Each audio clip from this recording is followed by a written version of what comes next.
There's a moment in the journey when everything feels strange.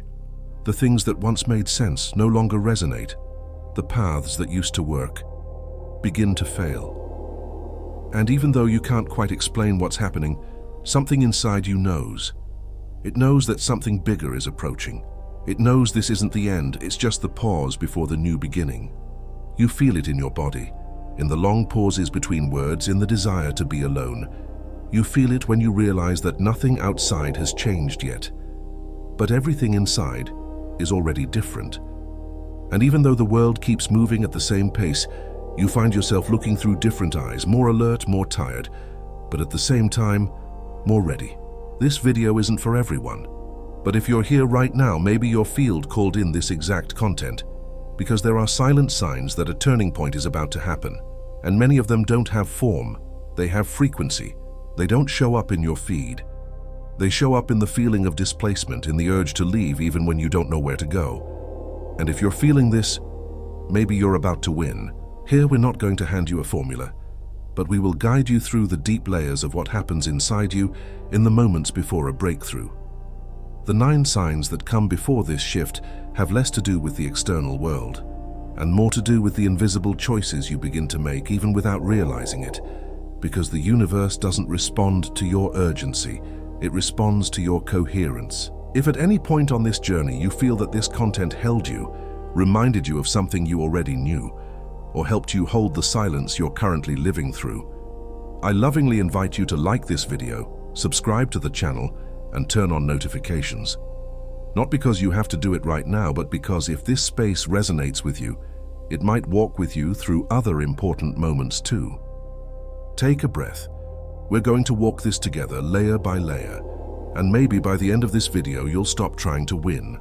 Maybe, just maybe, you'll realize the victory already started inside you, the exact moment you chose to keep going, even without knowing what would come next. Have you ever felt like everything around you just stopped, right when you needed a sign the most? When life enters that strange mode where nothing moves, nothing responds, nothing flows, you send messages, say prayers, wait for answers, and all you get is a dense silence that grows heavier each day. It feels like the universe went deaf, like the tide pulled back and took even your hope with it. But what if that silence isn't rejection, but preparation? Though it's hard to notice that when you're inside it, the impulse is to doubt, to question, to fight that pause as if it were a problem. But what almost no one tells you is that this emptiness, this apparent abandonment, is often the first sign of a turning point.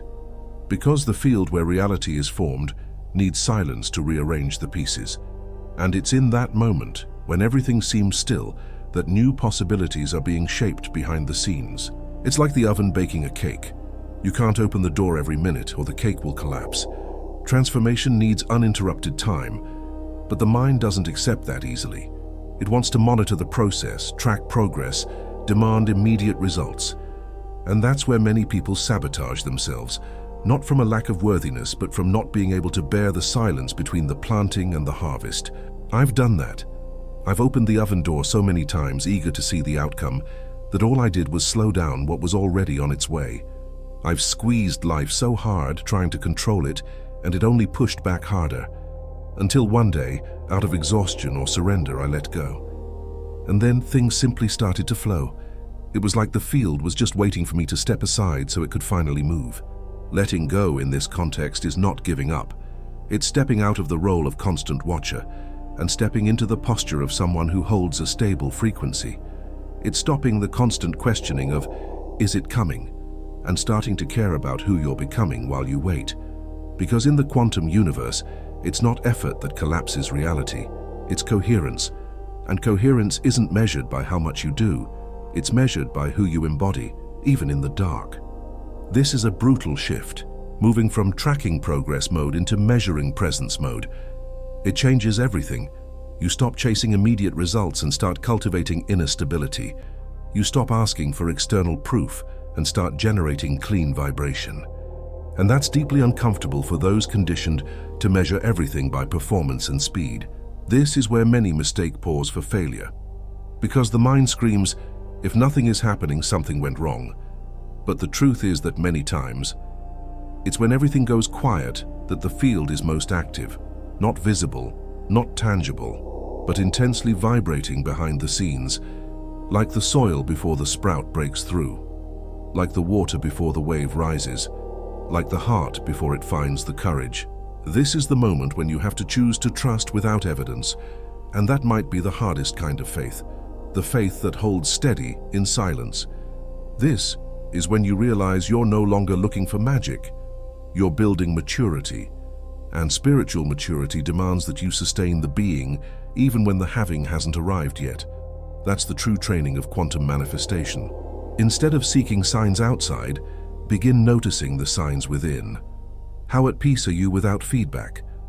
How loving is your vibration without guarantees? Because the field responds to that consistency. It doesn't react to desperation disguised as faith. It mirrors what is steady, not what's trying to prove itself.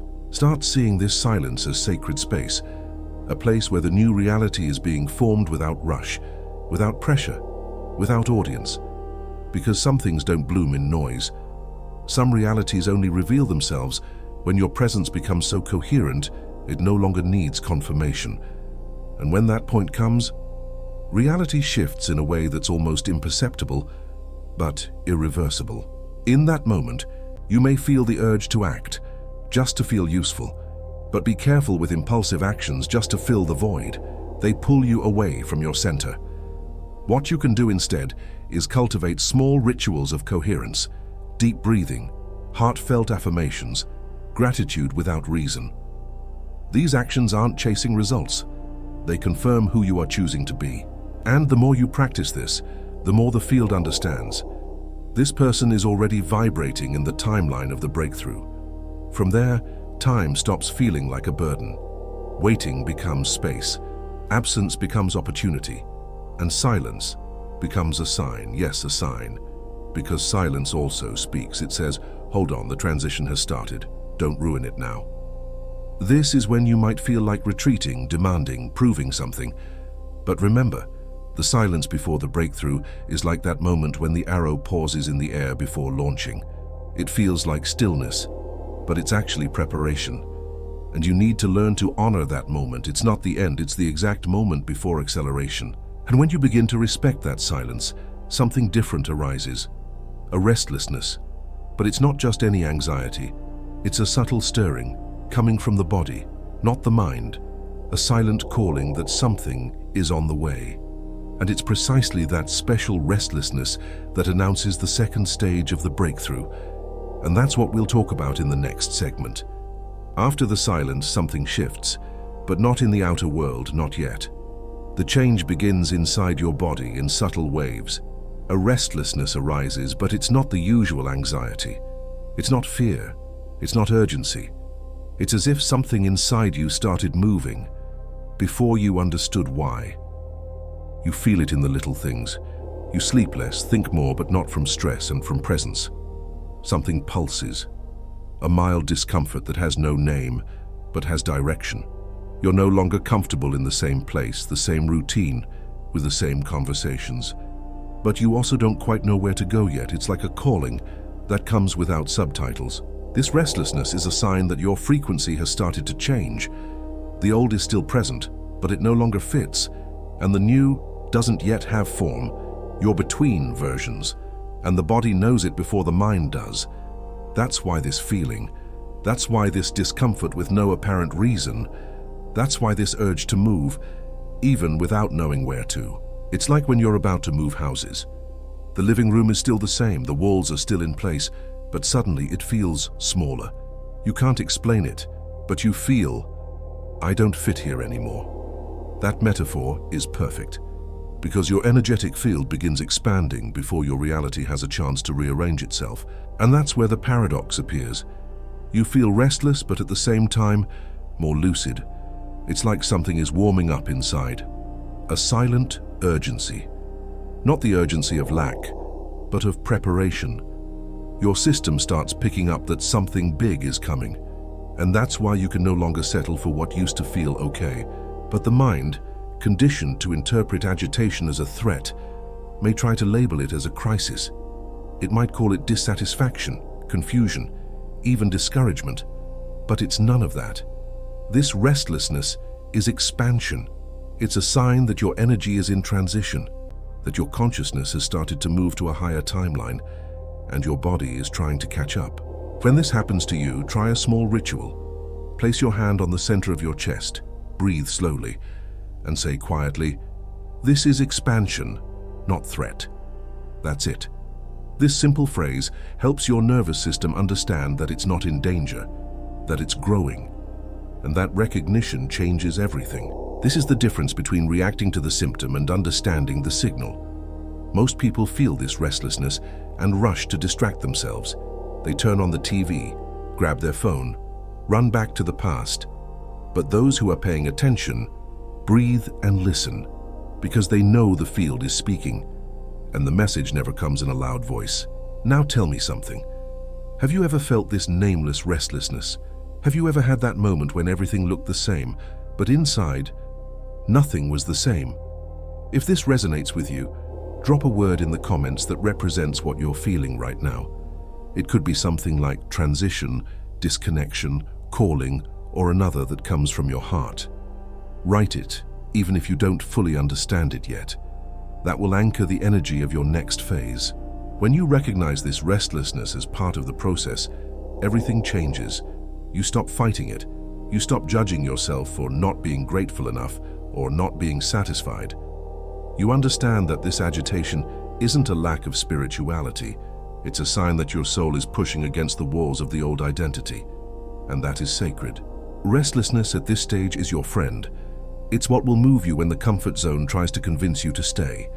It's what will remind you that this isn't about perfection, but about presence.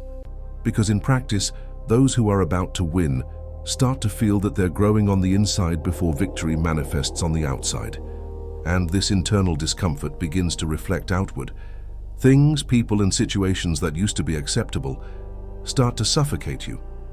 Not out of malice, but because they no longer vibrate the way you do now. What used to feel comfortable begins to feel heavy. And that's exactly what we're going to explore in the next segment, when what used to be okay suddenly starts to squeeze you from all sides. There's a moment in the transition when discomfort intensifies, but now it starts to have a name. You look around and realize that what was once bearable now begins to tighten. Relationships that were neutral become a burden. Activities that used to keep your mind busy now irritate you, and a silent question starts to arise. What am I still doing here? It's not arrogance, it's not ingratitude. It's just that you're starting to grow. And like any expanding form, your energetic body begins to press against the limits of the old structure. Suddenly that job that was okay feels suffocating. That friendship that used to be peaceful now feels draining. That safe routine now resembles a cage. It's like wearing a pair of shoes that once were comfortable, but now cause pain. They still fit, they still go on, but they no longer match. Something inside you has grown, and even though it hasn't become visible yet, it's real enough to make the old uncomfortable. That discomfort isn't the problem, it's the compass, it's pointing to what must be left behind. But here comes a dangerous detail. The mind will try to rationalize this discomfort. It'll say you're being too picky, that you're wanting too much. It'll bring guilt, doubt, attachment. Because in truth, the mind is fighting to keep alive an identity you're about to outgrow. It's the old version trying to hold its ground. This phase can be confusing because you begin to wonder, but wasn't I doing fine here? And the answer is yes. You were, but now you're not anymore. And that's okay. Evolution doesn't invalidate what once was true. It only shows you're ready for more. But for that to happen, you need to make space, and making space hurts. The pain here isn't physical. It's emotional, energetic, symbolic. It's the pain of ceasing to be who you were, before even knowing who you're becoming. And that's why the urge to run away appears, to go back to the old, to pretend everything's fine, to stay busy with distractions, to avoid a decision that has already been made on the inside, but hasn't been expressed on the outside yet. That's why the practical key at this stage isn't revolution. It's coherence in small actions. A boundary you assert firmly, a habit you release without drama, a decision you make without needing to explain. It's these small confirmations that strengthen the new identity. It's not about changing everything today. It's about starting to act like someone who already knows they've changed inside.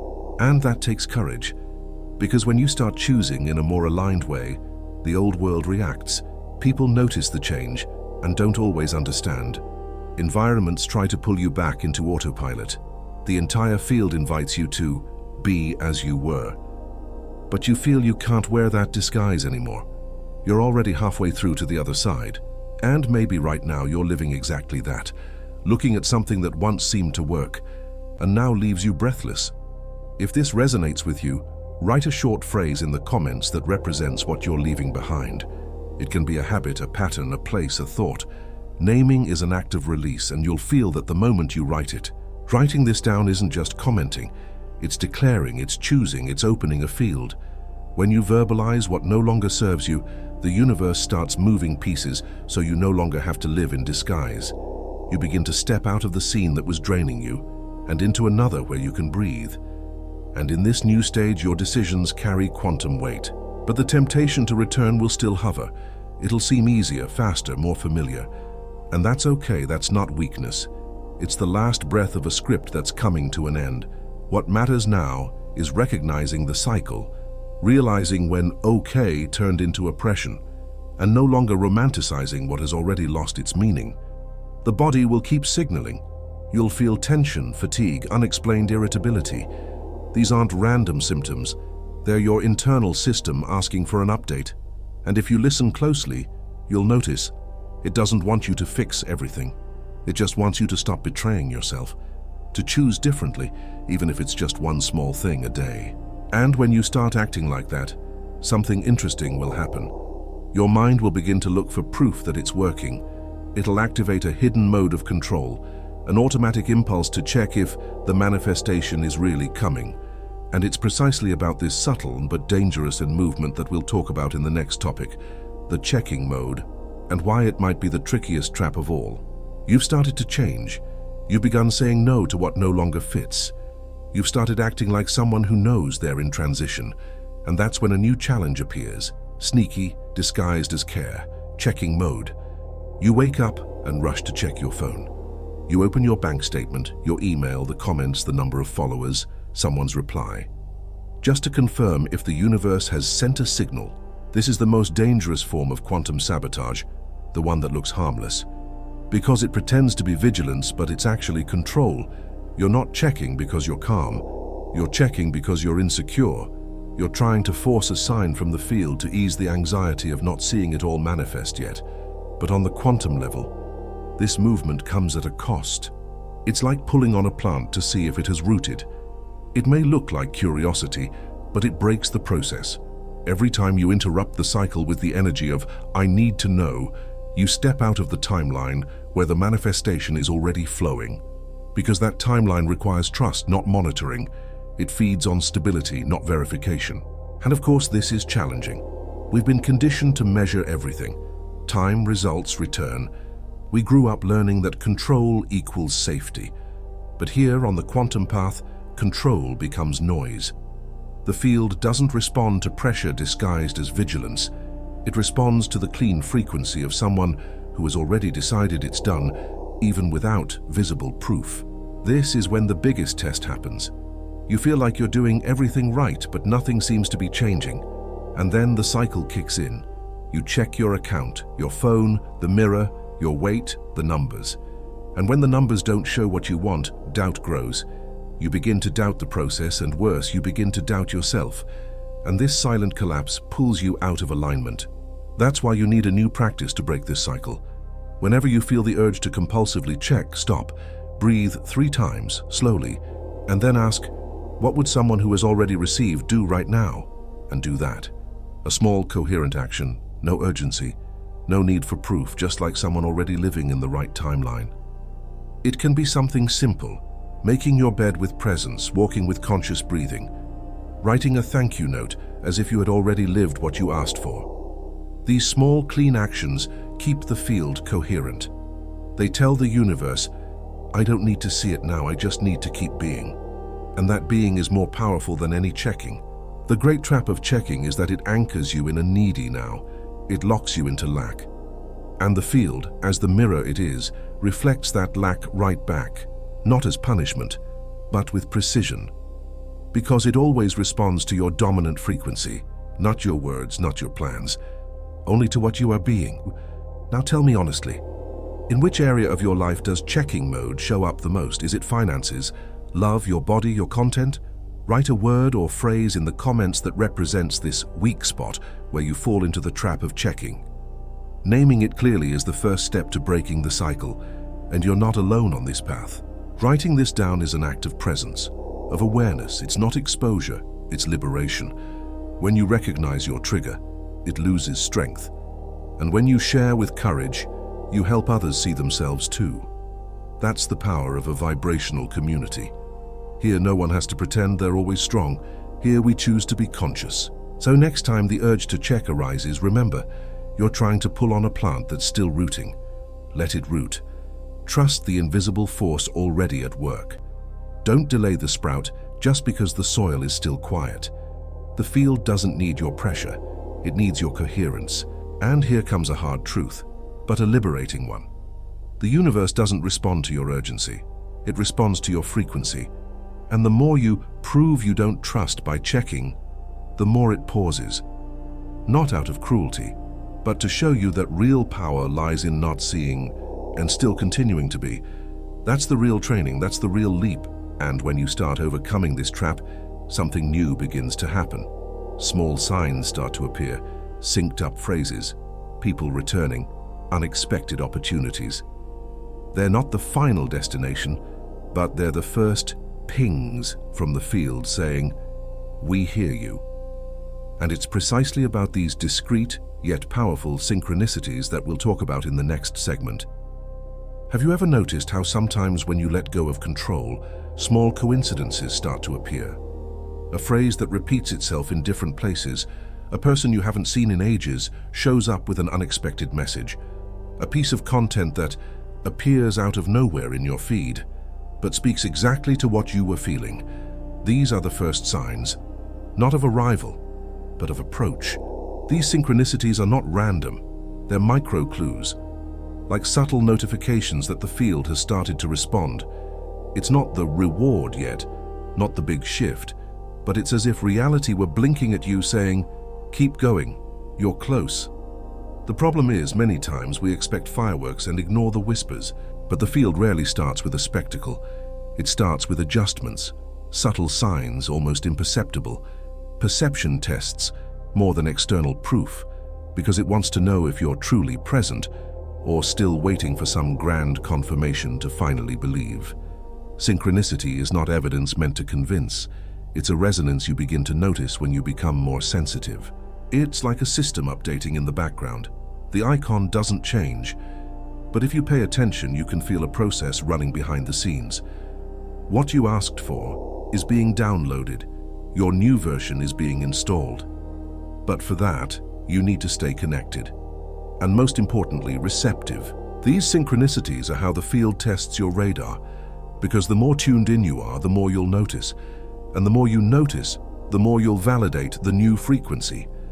It's not about understanding every signal, it's about recognizing that the signals are appearing, that the field is organizing, that you are no longer alone inside your own head. And synchronicity at its core is a bridge. It connects your inner world with external responses. But to cross that bridge, you need to be present. You need to be light. Because if you're trapped in desperation or hurry, you'll look at the sign and not even see it. Or worse, you'll see it but dismiss it. You'll call it coincidence. You'll say, "Oh, it's just my imagination." But it's not. In the quantum field, nothing is just imagination. What you perceive, you collapse. What you honor intensifies. And what you ignore tends to disappear from your awareness. That's why recognizing these synchronicities, even small ones, is like watering a garden. You show the field that you're paying attention, that you're conscious, that you're available. A good exercise at this stage is to write things down. Choose a notebook or a dedicated space for it. And every time something unexplainable happens, write it down, even if it seems silly. A song that played, a number that repeated, a person who said exactly what you were thinking. Each note is a vibrational marker, and over time that drip becomes a flow. You don't need to interpret everything. You don't need to turn every sign into a prophecy. You just need to recognize something is moving, something is coming. And that's enough to keep your vibration active, aligned, receptive. The field works like a radio frequency. The more you recognize the signals, the clearer the station becomes. Less noise, more precision. And this is where the process starts to feel magical, because the signs don't just come from the outside anymore. They start coming from within. You begin to remember, to have insights that feel too obvious to be new, insights that don't feel like learning. They feel like memories, as if you were rediscovering ancient truths forgotten deep within your being. And this isn't illusion, it's connection with your future self, the one who already lives what you're now attracting. That version begins to leave clues, starts to wave at you, and little by little, you stop seeking instruction and start following direction. Not through logic, but through remembrance, as if something inside whispered, "I always knew this, I just forgot." And that shift, from learning to remembering, is profound. It removes the weight of needing to understand everything and places you in a state of recognition. You exit the scarcity mindset of information and enter the vibration of inner wisdom. You stop studying the path and start walking it with knowing, even if you can't explain how. And it's precisely this shift that marks the next stage, when you begin to realize that knowing doesn't come from the outside, but from within. That the future doesn't teach you, it reminds you.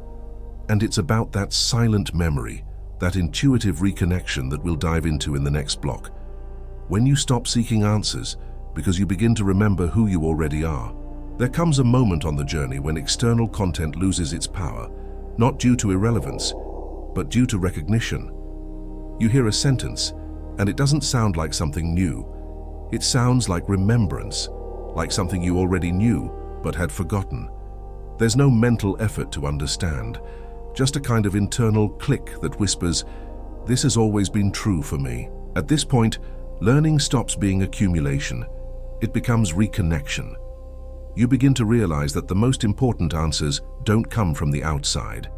They arise as echoes, echoes from your future self, from the part of you that has already walked the path you want to follow. And this part begins to send you instructions, not complex, not loud, but clear, soft, and coherent. It's as if you found a map, written in your own handwriting, and you realize that you were the one who drew it all. You had just forgotten. Ideas come through with clarity. Decisions arrive naturally, and you catch yourself saying, "I don't even know why I chose this, I just know it's this." That's when the field no longer needs to convince you, because you're already listening from within. This state is profoundly powerful, because it shifts the authority. It moves from the external world back into you. You start trusting your feeling, your body, your silence. You begin to follow intuitions without demanding justifications. And in doing so, you activate a level of manifestation that no longer goes through the rational. It flows through the direct coherence between knowing, feeling, and acting. Many people confuse intuition with impulse, but true intuition has one subtle trait. It brings peace. Even when it asks for something challenging, it doesn't come loaded with urgency or anxiety. It comes with clarity. With that kind of certainty that doesn't make noise, but also doesn't disappear. It stays there firm until you follow it. And sometimes that remembrance shows up like a download. You don't know how it arrived, but you know exactly what to do. A phrase you need to say, a path you must take, a project that must be born. And when you move in that direction, everything seems to align more easily. Not because of magic, but because of vibrational coherence. It's as if the version of you who already won were whispering in your ear, not imposing, not demanding, just pointing to the path it has already walked. And the more you listen, the more you realize you're not learning something new. You're simply approaching what you've always known, but that had been muffled by years of conditioning, fear, and doubt. This stage of the journey requires surrender, because unlike conventional learning, there are no external guarantees, only inner sensations, only clues, only that subtle certainty that says, go. And even if your mind asks for logic, evidence, explanation. Your body already knows, your frequency already understood. And it's this silent understanding that supports your next evolution. When you begin to act based on this kind of knowing, everything changes. Choices no longer come from insecurity.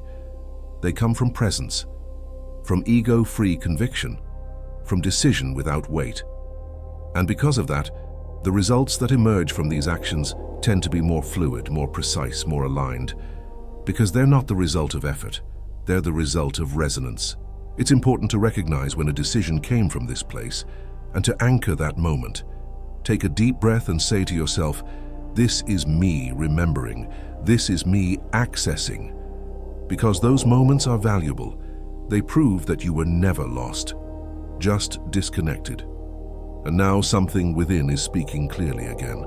Over time, these remembrances become more frequent, more reliable.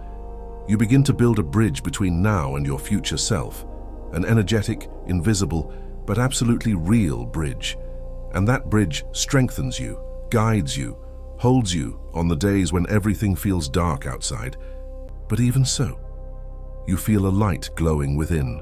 But don't be fooled. The more you remember who you are, the more your old identity tries to resurface. It will try to remind you of who you were, how you used to act, the patterns you used to repeat. Because deep down, it knows it's losing ground. And it will make noise, it will create distractions, it will use old tricks to pull you back. And it's exactly this noise from the old version that marks the next stage of the process. When everything starts inviting you back to the old, and you must choose firmly not to get distracted. Because recognizing that you're remembering who you are also means protecting that new space. And in the next section, we'll talk about this final resistance of the old identity and how to move through it with consciousness and truth. The more you walk toward your new version, the more you notice the echo of your old version trying to call you back. At first, this echo is subtle, an automatic thought, a sudden doubt, a desire to return to patterns you had already overcome. But suddenly, it gains strength. The mind starts screaming. Temptations reappear. Old wounds try to seduce you with the promise of familiar comfort. This is the point where many people give up. Not because they don't want to grow, but because they confuse this noise with a sign that they're doing something wrong, when in fact, it's the opposite. This noise is proof that you're pulling away. The old identity begins to panic because it realizes it's no longer in control. And like any structure in collapse, it gets loud before it crumbles. It will use everything it has. Distorted memories, old emotional addictions, people from the past reappearing without explanation. It will test you exactly where you used to back down. It will offer shortcuts. Just this once, it'll whisper. It won't hurt, but you'll know. Because something in you no longer vibrates like before. It no longer feels pleasure in what used to bring temporary relief. It's like a store that's about to close. The ads become more flashy. Last chance. Final sale. It's the energy of desperation. And it doesn't want what's best for you. It just wants to keep the cycle running because it was built to keep you safe, even if that safety cost you your expansion. And now that you've chosen to break the cycle, it fights to survive. This moment demands discernment. It's not time to fight the old version. It's time to observe, to breathe, to remember. This noise is a symptom of liberation, not of mistake. And so, the best response is not confrontation. It's fasting. A symbolic, energetic, vibrational fast. A period in which you consciously choose not to feed what's trying to pull you back. For 72 hours, try this. Don't complain even if you have reason to. Don't seek external validation. Don't over-explain yourself. Don't look for signs to feel safe. Just sustain the being. Just stay centered. Just listen to the silence and remain in it. It sounds simple, but it's revolutionary. Because this fast breaks the circuits that fed the old identity. You'll feel the discomfort. You'll want to justify, to defend yourself, to seek approval. It'll seem like the world is provoking you on purpose. But it's just the field testing whether you're truly ready for the new. Because the new requires inner silence. And silence only appears when you stop automatically reacting to everything that triggers you. This fast isn't about perfection. It's about presence. About not letting the old have the final word, about sustaining the new even when it's still being born, Because every time you say no to an old habit, you're saying yes to a higher frequency. And that yes is a vibrational signature that the field recognizes instantly. Now breathe with me and think, what is the pattern from your old identity that screams the loudest when you start to change? What is the habit, the reaction, the thought that most tries to pull you back? If you want, write in the comments just one word that represents this pattern. Naming is the first step to deactivating, and when you share, you create a collective space for release. Maybe it's the fear of being rejected, or the need to control everything, or the urge to please so you're not abandoned. It doesn't matter what it is. What matters is that you recognize it and stop feeding it. You don't have to cut everything all at once, but you do need to stop offering energy to what no longer serves you. That's the real fast, energetic, intentional, conscious. And the more you sustain this new space, the stronger it becomes.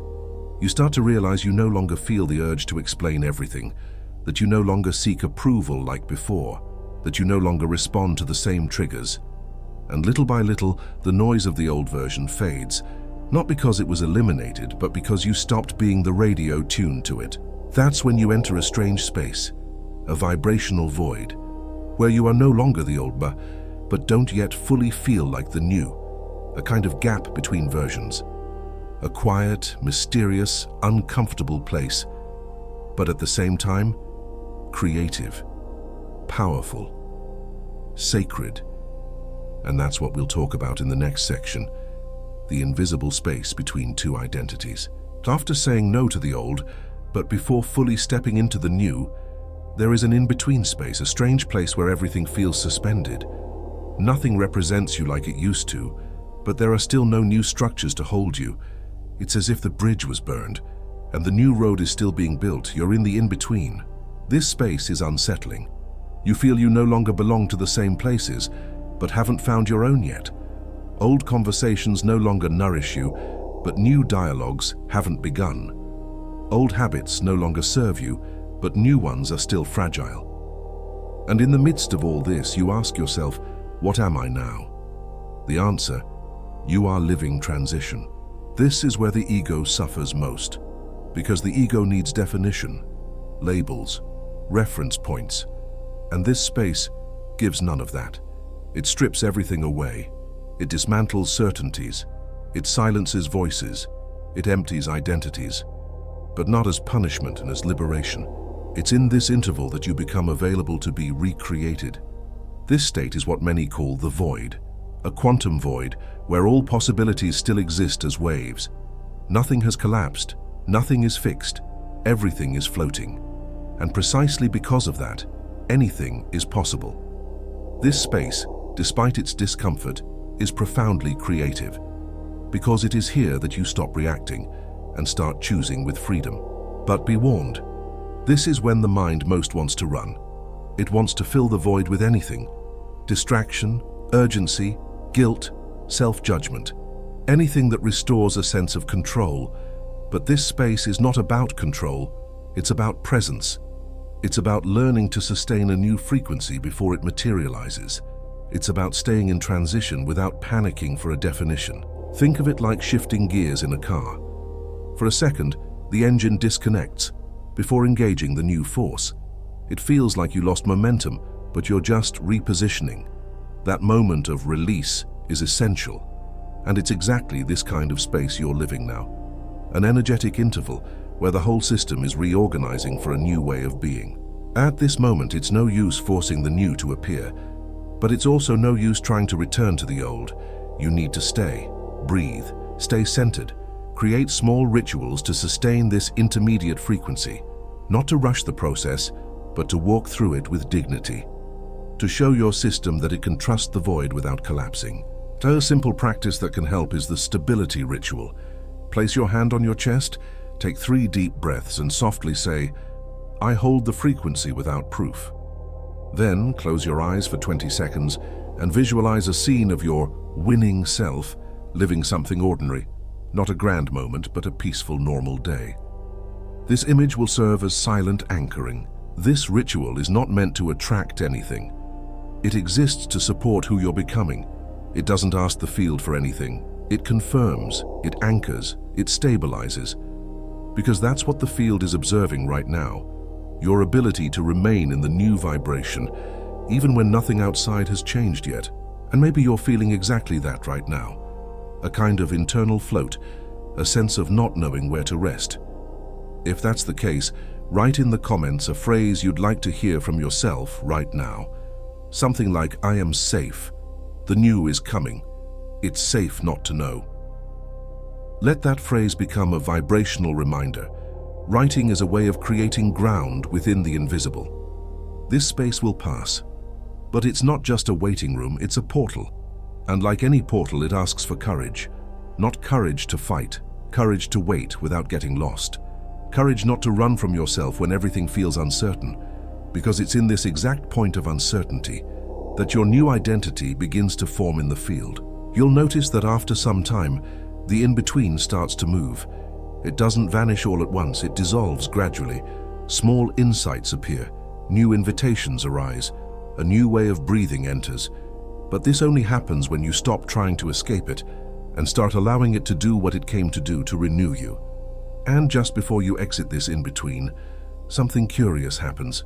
A small situation arises, a seemingly harmless choice, a phrase, an invitation, an attitude that seems innocent. But it will demand that you choose, the old or the new. This is the final crossing, and that's what we'll talk about in the next section. The final test, when the universe watches you and waits for your choice. Shortly before the breakthrough, after you've walked through silence, held the frequency and survived the void, the final test arrives. But it doesn't come in the form of an epic battle. It shows up small, quiet, disguised as routine. A message, a memory, an invitation. Something seemingly harmless, but charged with energetic code. And right there, you'll be called to choose. At first glance, the choice doesn't seem important. It might be a conversation, a trivial decision, a subtle repetition of something you thought you'd already outgrown. But inside it, there's an implicit question. Will you go back to the old just this once? Or will you honor who you're becoming? And it's not about right or wrong. It's about vibrational coherence. It's about showing the field that you've already decided. This choice doesn't require physical effort. It requires inner integrity, because it often shows up right when you're feeling most emotionally raw. It's as if the field is watching. Does he still need to prove something to the old, or is he ready to quietly walk with the new? And at that moment, theory won't help, only your vibration answers. It might be a yes said out of exhaustion, when what you really needed was a firm no. It might be trying to please someone, even though you already knew you shouldn't shapeshift anymore. It might be accepting breadcrumbs just to feel some relief, even knowing it no longer represents who you've become. These choices are invisible to the world, but crystal clear to the field. And here comes an essential metaphor, the revolving door.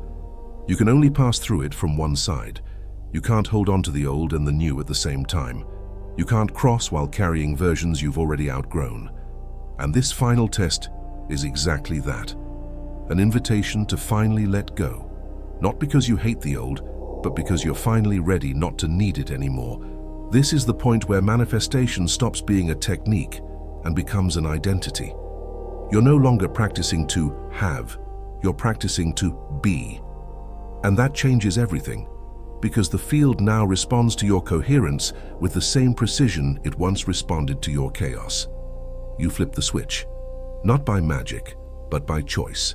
And this choice, though small, has immense quantum weight, because it closes a cycle, and every cycle, when consciously completed, releases energy. Energy that was previously trapped in repetition, doubt, resistance. That release marks the birth of a new timeline. Not future, but present. It installs itself in the now, in the body, in the gesture, in the gaze. It's common after this choice to feel a strange kind of lightness, as if something clicked inside, and you can't always explain it. You just feel it. You feel you no longer need to justify anything. You no longer need to protect yourself from anyone.